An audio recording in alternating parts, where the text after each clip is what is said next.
नमस्कार. पाटील आता कचाकच दोर कापू लागलेले आहेत. सगळे संपर्काचे दोर कापू लागलेले आहेत आणि अशा दोर कापण्यामुळे कड्यावर पाटील एकाकी लढायला उरू नयेत एवढीच अपेक्षा आहे. पण पाटील राजकीय दृष्ट्या प्रगल्भ आहेत, सामाजिक दृष्ट्या प्रगल्भ आहेत. ते दोर कापता कापता पूर्ण कापत नाही आहेत.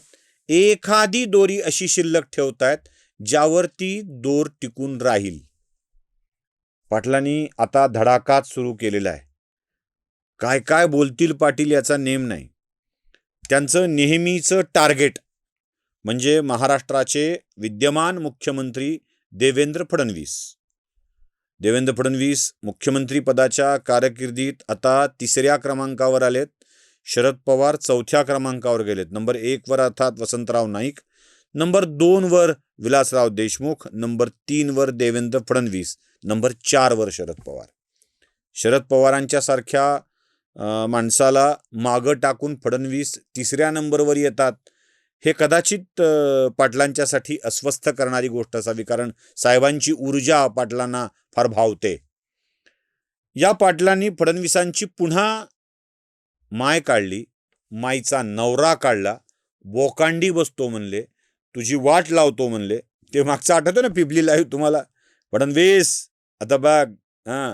तर ते ढॅन्टडॅन पाटलाचं अजून चालूच आहे. तर त्यांनी ते ढॅन्टडॅन करून फडणवीसांना त्यांची आई, त्यांच्या आईचा नवरा सगळंच काढलंय.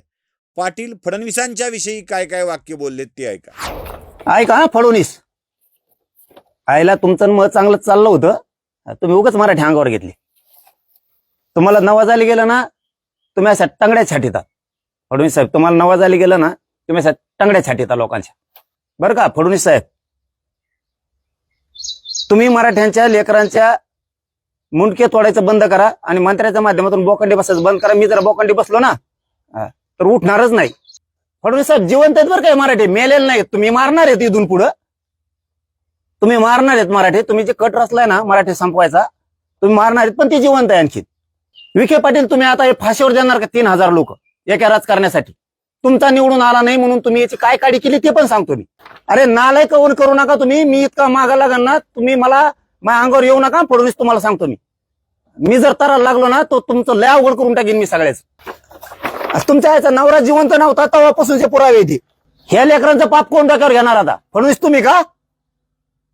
त्या बावनकुळ्याचं सांगण्यावर बावनकुळ्याचं पत्र देतो, इन्व्हेस्टमेंट करून दिलं त्यांनी, त्या नोंदी रद्द करा म्हणून.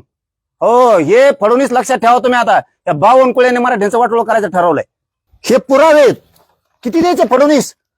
तुमचं अर्ध आयुष्य जाईन एवढंच गठ्ठा बघायला वाचायला. एका यशवंता दहीहंडीसाठी इतके पुरावे काढलेत. हे तुमच्याजवळ सुद्धा वंशवळ नसेल इतकी. दावे सत्यनारायण तुमच्याकडेच असते. हे फडणवीस आणखीन लय नवाजायला लागलो तर फडणवीस साहेब तुम्हाला मराठी आम्हाला माहित नव्हतं. तुम्ही 52 कोळ्याच्या हाताने आमच्या कंट्रोल करता आणि तुम्ही एक 52 कोळ्या संपले जाण. मी 15-20 तरी आमदार पाडीन तुमचे एकट्या 52 कोळ्यासाठी. मग 52 कोळ्या घ्यायचा का मराठी पाहिजे ते ठरवायचं तुम्ही. आणि फडणवीस साहेबांनी तो मागा लावलाय तो 52 कोळ्या. त्या 52 कोळ्यांनी इन्व्हेस्टमेंट करून पत्र दिलंय नोंदी रद्द करा म्हणून. काय रद्द करता तुम्ही? इतके नीच चाळे फडणवीस साहेब नसायला पाहिजेत. मी बी लय गंड्याचा आहे. मी इतका खुनशी एकदा जर मागा लागलो ना, मी बळच लाड भाऊमुळं त्या विखे पाटलांमुळं तुमच्याशी जुळतं मिळतं चाललं होतं की मराठ्याचं कल्याण होतंय, चालू द्या. पण माझ्या मराठीचं वाटोळ करतात ना तर मी बापाला सोडणार नाही. तर तुम्ही कोण? ऐकलं?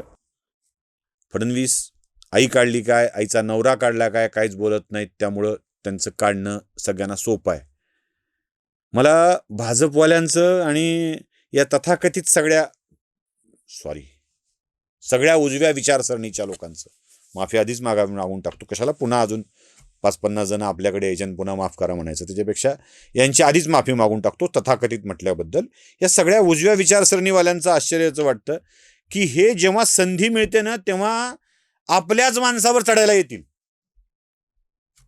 दुसऱ्यांना जात नाहीत बोलायला. कारण तिथे कदाचित यांचा पार्श्वभाग सुजवला जाण्याची जास्त शक्यता असते. आपलं काही करत नाही ना, म्हणून हे आपल्याच माणसांकडे येतात आणि त्यांच्याकडून माफी मागून घेतात, जशी माझ्याकडून. काय त्याला स्पष्ट बोलायचं, त्याला काय फरक पडतो? मग या सगळ्यांचं बोलणं झाल्यानंतर यांचं अजून पुढे आहे बरं का, अजून पुढे आहे. यांचे सख्खे संबंध झालते एकनाथ शिंदेशी. मग एकट्या एकनाथ शिंदेला नाही, एकनाथ शिंदेला, संजय शिरसाटला, त्यानंतर संदीपान भुमरेला, सगळ्याला बोलून घेतलं, सगळ्यांना. जरा बघा, तुमच्या राजकीय स्वार्थासाठी शिंदे साहेब. आणि बच्चू कडू कुणाचा आहे? शिवसेनेत प्रवेश नाही त्याचा. किती गैरसमज पसरलेला राज्यात तुम्ही येऊ. मला आयुष्यातही शिंदे साहेबावरती संशय येत नव्हता. आयुष्यात इतकं मानतो त्या माणसाला मी. पण शिंदे साहेब मला सांगा, तुमचे हे मंत्री असं करणार का? मी उदय सामंत साहेबाला सुद्धा सांगितलं होतं बरं का त्या टायमाला, की तुम्ही घात करता हॉस्पिटललाच मुंबईत. खऱ्याचं खरं करा, खोट्याचं खोटं करा. शिरसाटांना सुद्धा फोन करून सांगितलं होतं मी, तुम्ही खोटे घात करता तर माझ्या समाजाचं वाटोळं होईल बरं का. आणि विलास घुमरेला सुद्धा सांगितलं होतं मी हॉस्पिटललाच. हेच विषय तुम्ही वाटोळं करता ना मराठ्यांचं तुमच्या राजकीय स्वार्थासाठी. केलंच ना शिंदे साहेब तुम्ही तेच. तुमच्यावर मला कधी डाऊट येत नव्हता. शिंदे साहेबासारखा मी कोणालाच म्हणत नाही. तुम्ही मला काही करू शकत नाही. जा तिकडं, बघा मी बी काय करायचं ती. सत्तेत गेलात म्हणजे का तुम्ही माज उतरणार का काय आमच्याकडं? यांच्यावर कधी संशय येत नव्हता. आमच्या मराठ्याच्या आरक्षणात विरोध करणारे लोक तुमच्या ऑफिसला कसं काय येतात? म्हणजे शिंदे साहेब तुम्ही डबल गेम खेळता का आमच्या संघ? एकीकडून ओबीसीच्या संभ्रिता आमच्या उरावर सोडिता, आणि मतदान तर आमचं पाहिजे. आम्ही निवडून आणतो तुमचे आमदार मंत्री. शिंदे साहेब तुमच्यावर इतका कधीच तळतळलेला नाही मी. जीवाची आग होती आमची इथं. मला रात्रंदिवस रक्त जाळं लागतं माझ्या मराठ्याच्या लेकरासाठी. मराठ्याचं वाटलं तुला तुमचा धोळा वाजायला मराठ्याला वेळच लागणार नाहीये. एकीकडून मी पण लागतो आणि एकीकडून अंगावर पण घालता का? आणि ते सगळेच तुमच्याच पक्षातले लोक आहेत. कशाला रे असं विस्तारित शिंदे साहेब? ठासून करावं, काय करायचं? मैत्री करावं तर ठासून करावं, शत्रुत्व करायचं तर ठासून करावं. आमच्यावर ही वेळ येऊ देऊ नका. उद्धव ठाकरे बारा म्हणायची. पाहिलं, या सगळ्याला बोलल्यानंतर सुद्धा पाटलांनी दोर शिल्लक ठेवलाय. देवेंद्र फडणवीसांच्याकडे जाता यावं म्हणून प्रसाद भाऊ लाड हा दोर त्यांनी कायम ठेवलाय. या प्रसाद लाडला पाटलांनी काय काय शिव्या दिलत्या, याच प्रसाद लाडला बरं का. काय जादू चालवली आहे, कोणतं क्रिस्टल चाललंय प्रसाद लाडांचं पाटलांच्या वरती मला माहित नाही. पण प्रसाद लाडांच्या विषयी पाटलांचे आधीचे विचार आहे का, आताचे विचार आहे का? तू तुपल्या अवकातीत राह. देवेंद्र फडणवीसच्या पायाचा ठेव, नाही तर त्याचा आहे. हा महिना देऊ नको लागू तू. हा मी तुला म्हणतो का काही? तुला का मी तोंडावर नाव घेतलं का? तू लाड कोण येईन काय मी म्हणलो का? तू किती मोठा श्रीमंत आहे. त्याच्याकडे ओरिजिनल प्रमाणपत्र असून तुम्ही आमच्या पोरं रिजेक्ट करून घरी पाठवायला लागला. आणि लाड आणि गोड्या कोण येईल? तू थुतार तरी बघत का आम्ही कसलं ते? तो ह्या तोंडावर मुत्तू म्हणलं तरी एका मराठीचं मुतायचं नाही. तो थोबाडच बघत नाहीत आम्ही. ज्याच्याकडे थोबाड बघत नाही ते कशाला थुकासाठी तुरे. मध्ये वरगडा लाड भाऊ आलेत, प्रसाद लाड साहेब. त्याने आधी मला चांगले घोडे लावले, मी बी त्यांना रेटून लावले होते तेवढे. आता आम्ही पक्के मित्र झालो ह्या निमित्ताने. त्या प्रसाद लाडांचा काय विषय? कवर मरमरी करीन ते एकटं. जर पुढून रिस्पॉन्सच मिळत नसला काय करणार? काय आरोप केला चुकीचा मी? पाहिलं, म्हणजे तू बोल नको म्हणाव, तुझ्याकडे लई झालं का, इथून ते प्रसाद भाऊ लाड प्रामाणिक प्रयत्न करतायत. शिंदेकडच्यासाठी उदय सामंत नावाचा एक दोर बारीकसा ठेवलाय. म्हणजे पाटील सगळेच दोर कापू इच्छित नाहीत, पुन्हा काहीतरी संपर्काला शिल्लक राहावं असं चाललंय. तरी बरं आहे बाबा, नाहीतर भाजपवाल्यांचं काय, 15-20 आमदार तर बावनकुळ्याच्या नादाला लागल्यामुळं भाजपवाल्यांचे पडले असते. तुमच्या मंत्र्याच्या हाताने तुम्ही मराठीचा टांगड्यात साठीतात. ते बावनकुळे आहे. त्या बावनकुळ्याचं पत्र देतो फडणवीस साहेब तुम्हाला, रद्द करायला सांगितलंय त्याने. ते ह्या लेकरांचं पाप कोण डोक्यावर घेणार आता? फडणवीस तुम्ही का? त्या बावनकुळ्याचं सांगण्यावर बावनकुळ्याचं पत्र देतो, इन्व्हेस्टमेंट करून दिलं त्यांनी, त्या नोंदी रद्द करा म्हणून. हो, हे फडणवीस लक्षात ठेवा तुम्ही. आता त्या बावनकुळ्याने मराठ्यांचं वाटोळं करायचं ठरवलंय. काय धन्या, छगण्या, बावनकुळ्या, काय अजून त्यांना मला बोलायचं नाही. ते जे आपलं ते जे सांगतायत ते सांगतं. उगी तुम्हाला काय वाटेल की कुलकर्णींची भाषा बिघडली की काय? कारण त्या मागच्या एका व्हिडिओपासून लोकांनी मला भाषा बिघडलेला कुलकर्णीच असं म्हटलंय. एकदाच काय ते म्हणालो होतो, काय हस्तकाशी गुप्त चर्चा करण्याचा विषयाबाबत तेवढंच काय ते बोललो होतो, बाकी फार काय नव्हतं बोललो. पण मग आता छगण्या, धन्या, बावनकुळ्या, शिरसाट्या नाही, त्यांना अजून नाही म्हणाले कारण घोळ होण्याची शक्यता आहे. ते काय ते अठराव नावाचा एक प्रकार आहे ना, तर तो शक्यता आहे म्हणून ते शिरसाट्या नाही होत, शिरसाट साहेब होतं.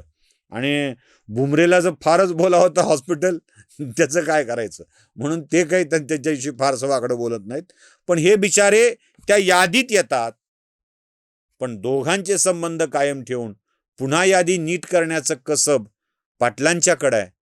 आणि पाटलांना अंगावर घेण्यापेक्षा गोंजारलंच पाहिजे याचं ज्ञान सरकारमध्ये बसलेल्या या लोकांच्याकडे आहे.